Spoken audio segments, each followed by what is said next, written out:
Canada is very busy these days. No, not with cutting taxes and improving the lot of its own citizens. No, don't be silly. Now, the topic du jour is the national anthem that needs to be changed to be more inclusive because it's 2016. Let's explore.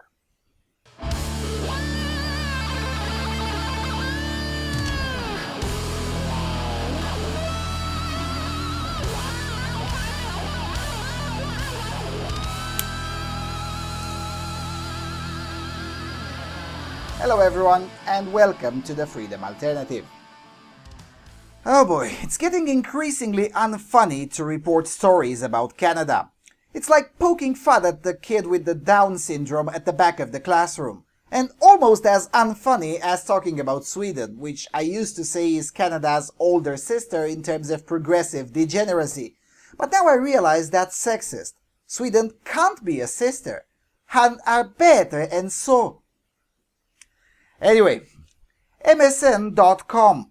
Canada set to make national anthem gender neutral. The Canadian Parliament is close to adopting a bill that would change the national anthem, O Canada, to make it gender neutral. The bill, affecting only the English language lyrics, would change In All Thy Sons command to In All of Us command. The initiative, strongly backed by the new Liberal government, overwhelmingly passed 2 readings this week in the House of Commons, was sent to a Heritage Committee, then went back to the Commons for a 3rd reading.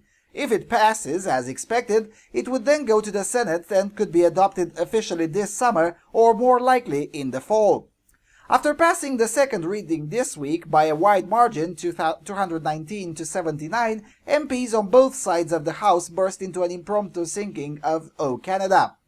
We are in 2016. The Canadian population will understand why we want to make the change, said the New Democrat MP Christine Moore during the debate, MRC-TV reports. It is not a big change, and there will not be a big difference in the national anthem, but the difference is significant for women all across Canada.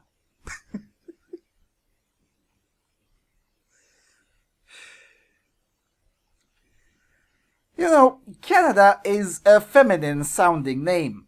Now, could they try to change it to Canad? Or maybe Canad-X, so the intersex, the trans whatever, and the cripples don't feel excluded or something? I mean, why not? Also, the maple leaf on the flag should also be removed, because the maple is masculine in French, le érable, and you wouldn't want to be sexist, wouldn't you, Monsieur Trudeau? I propose to change it with a hammer and tickle. Not a hammer and sickle, that's for honest, messed up but real communist men. But a hammer and tickle to symbolize half communism and half joke.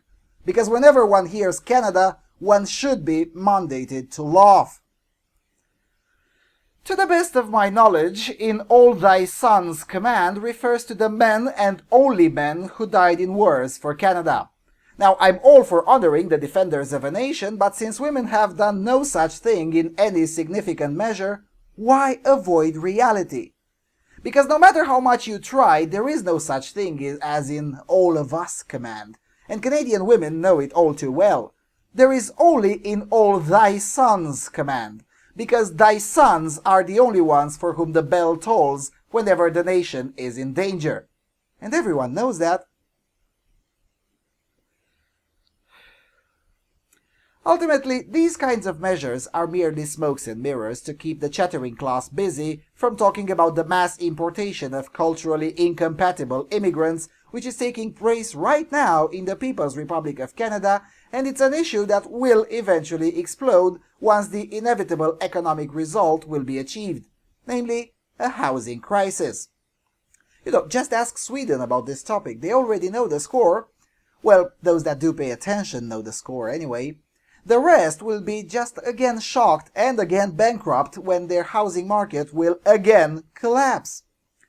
Now, speaking of Sweden, some Swedish firms have decided to adapt to the new normal, in which the day of June the 6th is no longer Sweden's national holiday, but the commencement of Ramadan. Now, here's a lesson in progress. Maybe Coq Trudeau finds something nice to celebrate from the religion of special needs on July the 1st as well. Or maybe there's something in his own religion to celebrate, since Trudeau is the Pope of feminism, It would actually make sense. Now sadly, I can't help him with the suggestion since I forgot my Her Story book in the other studio, so I was unable to consult the feminist calendar. But still, a National Day Against Oppression sounds like a good idea. After all, July the 1st is the National Day of white cishet men who built Canada. Now, we can't have that, can we? Oh, one more thing. I wonder how long will it be until the French language is abolished altogether in Canada. After all, it's a very oppressive language that is highly gendered and makes no room for gender-bending trans-whatever freaks who, if you follow the news, you'd be tempted to think they form the majority electorate in Canada. J'identifie comme un hélicoptère d'attaque, Monsieur Trudeau. Votre deuxième langue officielle m'opprime. Certes, vous ne pouvez pas laisser cette injustice rester de cette façon. Anyway, with that being said, thank you for watching and I'll see you soon on the Freedom Alternative. Jesus Christ, what a bunch of cracks.